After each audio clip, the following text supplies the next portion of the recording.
പരീക്ഷ ദിവസം ഒരു ആൺകുട്ടി ക്ലാസ്സിലേക്ക് കയറിയപ്പോൾ ബാക്കി കുട്ടികളുടെ മുഖം തെളിഞ്ഞു. കാരണം അവൻ വന്നത് പരീക്ഷ എഴുതാൻ മാത്രമല്ല, കോപ്പി അടിച്ച് സ്കൂളിന് സമ്പൂർണ്ണ വിജയം ഉണ്ടാക്കി കൊടുക്കാനാണ്.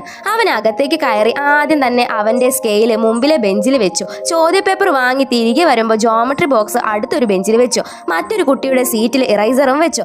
എന്നിട്ട് അവന്റെ സീറ്റിൽ പോയിരുന്നു. അവൻ ക്ലാസ്സിലെ പിള്ളേരെ പാസ്സാക്കാൻ വേണ്ടി തുണ്ടെഴുതി കൊണ്ടുവന്ന് ഹെൽപ്പ് ചെയ്തതാണ്. ടീച്ചർ സ്റ്റാർട്ട് എന്ന് പറഞ്ഞതോടെ പരീക്ഷ തുടങ്ങി. ഒരു പെൺകുട്ടി അവളുടെ കയ്യിലെ മൈലാഞ്ചിയിൽ തന്നെ ഉത്തരമൊക്കെ എഴുതി കൊണ്ടുവന്ന് കോപ്പി അടിച്ചു അത് എഴുതി. ഒരു മോന് അവന്റെ ബോക്സിൽ ഒട്ടിച്ചു വെച്ച യേശു ക്രിസ്തുവിന്റെ അടിയിൽ തുണ്ടുകൊണ്ടൊരു ബുക്ക് തന്നെ ഒളിപ്പിച്ചു വെച്ചിട്ടുണ്ട്. വേറൊരുത്തൻ സ്കെയിലാണ് എഴുതി വെച്ചേക്കുന്നത്, വേറൊരുത്തി ഇറൈസറിൽ തുണ്ട് വെച്ചേക്കുന്നു. എല്ലാം സ്മൂത്ത് ആയി പോവുമായിരുന്നു. പക്ഷെ പെട്ടെന്ന് ടീച്ചർക്ക് സംശയം തോന്നി. നോക്കിയതും അത് മറയ്ക്കാൻ ഒരുത്തൻ ടീച്ചർ ഒരു എക്സ്ട്രാ ഷീറ്റ് എന്ന് ചോദിച്ചു. ടീച്ചർ കൊടുക്കാൻ വേണ്ടി പോയപ്പോൾ ഒരു വെള്ളം കുപ്പി താഴെ വീണു. അതിന്റെ അടപ്പ് തുറന്നു കിടക്കായിരുന്നു. എന്നിട്ടും വെള്ളം പോണില്ല. അത് കണ്ട സമയം അവന് മനസ്സിലായി പെട്ടു മോനെ എന്ന്. കാരണം ആ ആൺകുട്ടി ഉത്തരങ്ങൾ ഒളിപ്പിച്ചത് ബുക്കിലും അല്ല, ബെഞ്ചിലും അല്ല, കുപ്പിയിലും അല്ല, കുപ്പിയുടെ അടപ്പിന്റെ ഉള്ളിലായിരുന്നു. നിങ്ങൾ എങ്ങനെയെല്ലാമാണ് കോപ്പി അടിച്ചിരുന്നത് എന്ന് കമന്റ് ചെയ്യൂ. ആരാണ് കില്ലാടി എന്ന് നോക്കാലോ.